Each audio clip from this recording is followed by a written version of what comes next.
Every Elder Geek has a memory of playing GoldenEye on the N64. Every single one. It wasn't just a good game, it was a game that practically defined the Nintendo 64 and competitive living room smack talk. It's part of our collective geeky memories, and though it was not an online competition, everyone who played it knows a few simple rules. No choosing odd job, and no proximity mines in the bathroom. Some consider it to be the greatest console shooter of all time, but we're not here to debate its greatness. We're here to review Activision's remake of the 1997 rare masterpiece.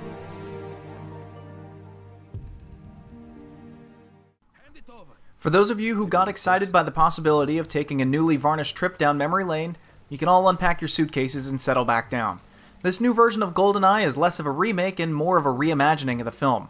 It goes beyond not using Pierce Brosnan as James Bond, but instead using Daniel Craig. None of the faces are the same, but all the names remain. The locations have all been completely remodeled, save for a few to remind people of the 1997 classic. The story, we're sad to report, has also been altered to fit this new style. Our favorite movie geek, Boris, is no longer around to remind us of his invincible hacking skills. The only name that remains the same is Judi Dench, who reprises her role as M. An unmarked cargo plane is already en route, due to pick up those weapons for the terrorists in 45 minutes. Do you copy? Confirm. We're in position. Good luck, James. MI6 out. Having gotten our 007 fan frustrations off the table, we can now properly move on with our review. GoldenEye is a very fast-paced first-person shooter published by Activision, the same company that publishes Call of Duty. And when playing 007, that pedigree is made more and more obvious as the game progresses. It shares a great number of similarities. It shares a similar control scheme. The buttons, when using a controller, are mapped almost identically. Aiming down the sights when near a target will automatically lock onto the target for a sure hit. And players can even use the same tactics as they do when playing a Call of Duty on either the 360 or the PS3. For insta-kills, 007 has a melee attack similar to knife kills from Call of Duty, but to suit James Bond's style, the kills are martial art, disarming, and disabling moves. 007 even has a love for night vision goggle missions and laser sights.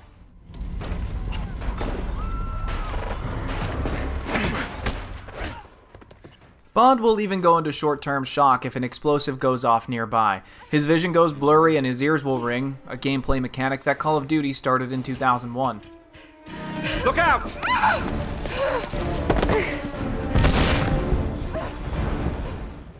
There are even short breaching events where a door is opened and all of the enemies inside have to be neutralized before time returns to normal.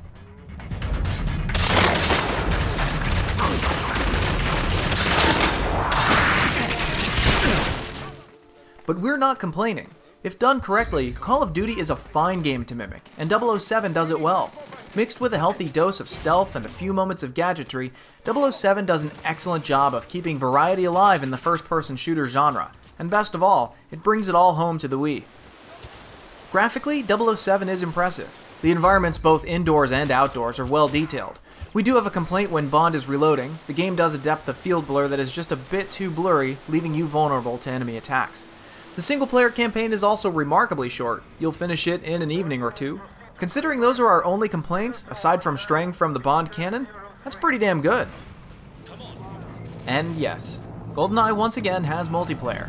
This time you can play both locally split-screen, and you can also enjoy a variety of matches online as well, making it the premier online shooter for the Wii.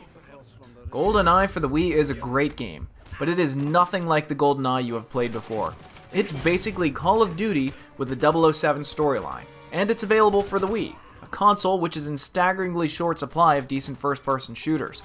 We can recommend a full purchase if you're a Wii owner and you want to get some good multiplayer matches in. However, if you just want to rehash some old memories and only play the single-player campaign, Weekend Rental should do you just fine.